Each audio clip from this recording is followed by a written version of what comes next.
हजरत मोहम्मद जी को भी जिंदा वेश धारण करके मक्का शहर में खुदा कबीर मिले थे। इब्राहिम सुल्तान अधम को बलख बुखारा शहर इराक देश में अरबी भाषा में वही ज्ञान बताया। एक रूमी नाम के मौलवी को भी अरबी भाषा में ज्ञान दिया। आइए इसे इस वीडियो के जरिए समझते हैं। रूमी शहर कोन्या टर्की देश की मस्जिद के सबसे बड़े मौलवी थे और मुसलमान धर्म का प्रचार प्रसार किया करते थे और उनके बहुत से शागिर्द थे।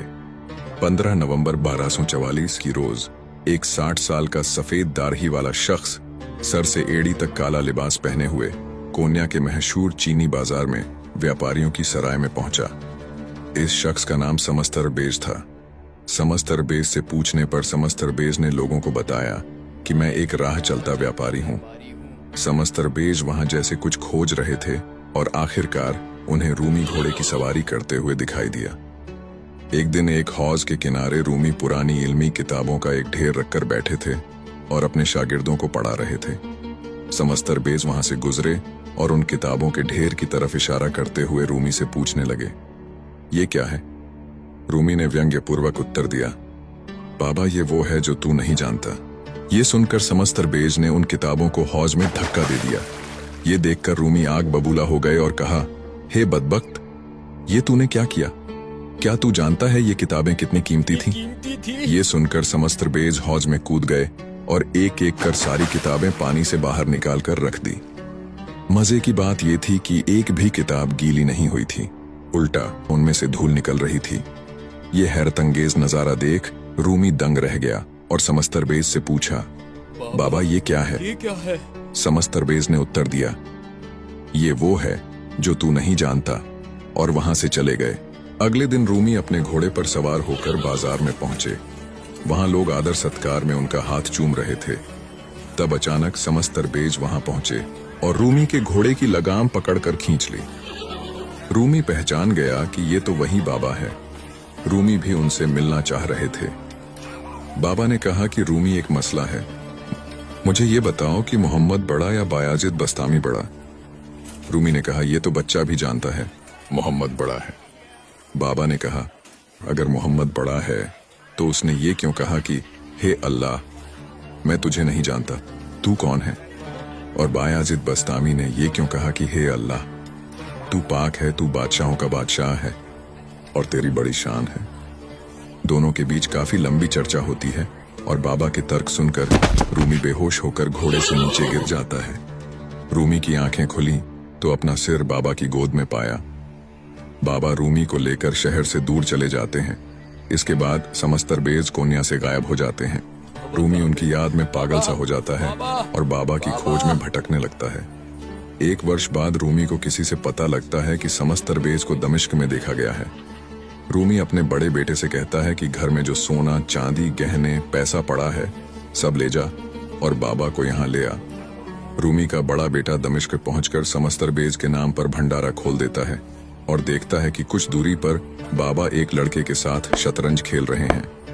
रूमी का बड़ा बेटा बाबा से विनती करके उन्हें घोड़े पर बैठाकर कोन्या ले आता है। रूमी कहता है कि बाबा आप क्यों गायब हो गए थे? आपने मेरे साथ ऐसे क्यों किया? मैं 1 साल से आपकी याद में तड़फ रहा था। बाबा कहते हैं, अगर मैं गायब ना होता तो तेरे दिल में आज ये आग ना होती। बाबा रूमी को इल्म देते हैं, जिसे पाने के बाद रूमी अपनी पारंपरिक पूजा पाठ छोड़ देता है। ये देख रूमी के शागिर्द समस्तरबेज से ईर्ष्या करने लगते हैं। एक रोज रूमी अपने मुर्शीद समस्तरबेज के साथ अपनी कुटिया में बैठे थे। तब रूमी का छोटा बेटा व कुछ शागिर्द समस्तरबेज के कत्ल के इरादे से वहां पहुंच जाते हैं और समस्तरबेज को आवाज लगाते हैं। समस्तरबेज रूमी से कहते हैं कि बस अब मेरा जाने का वक्त आ गया है। शागिर्द जैसे ही उनको मारने के लिए तलवार उठाते हैं, समस्तरबेज गायब हो जाते हैं। ये तो गायब हो गया।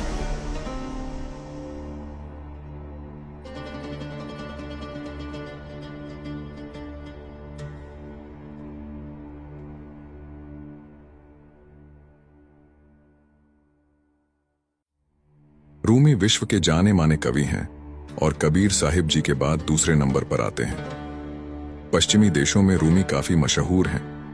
रूमी की कविताएं अमेरिका में सबसे ज्यादा बिकती हैं।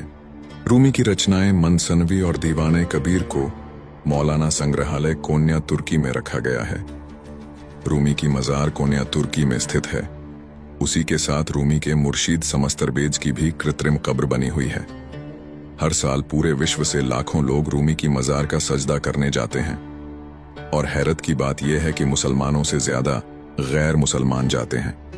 वास्तव में अल खिज्र उर्फ अल कबीर ही समस्तरबेज की भूमिका निभा रहे थे। कबीर साहिब जी अपने सिद्धांत अनुसार पाक आत्माओं को मिलते हैं, जिनमें गरीब दास, मुलुक दास, दादू दास, धर्मदास शामिल है। रूमी को भी समस्तरबेज के रूप में कबीर साहिब ही मिले थे और उनकी आन उपासना छुड़वाकर उन्हें सच्चे अल्लाह की इबादत पर लगाया था, जिसका जिक्र हमें रूमी की लिखी किताब दीवाने कबीर में देखने को मिलता है।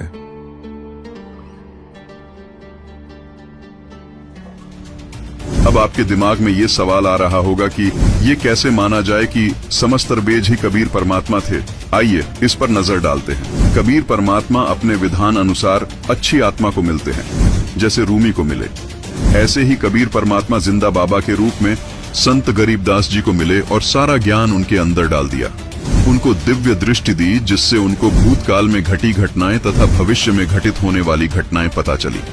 गरीबदास जी ने जो वाणियां बोली, वो सभी वाणियां कबीर साहिब जी ने ही उनके अंदर फीड की थी। गरीबदास जी ने अपनी वाणी में कहा है कि गरीब सदगुरु समस्तरबेज को बाटी धरिया हाथ, सूरज को सेकी जहां, तेज पुंज का गात। इस वाणी में संत गरीबदास जी कबीर साहिब जी को सदगुरु कहकर संबोधित कर रहे हैं। वे कह रहे हैं कि कबीर परमात्मा जो समस्तरबेज के रूप में भूमिका निभा रहे थे, उन्होंने मुल्तान शहर में सूरज को अपने पास बुलाकर रोटी सेकी थी। पूरा मुल्तान शहर भट्टी बन गया था। इसका इतिहास गवाह है।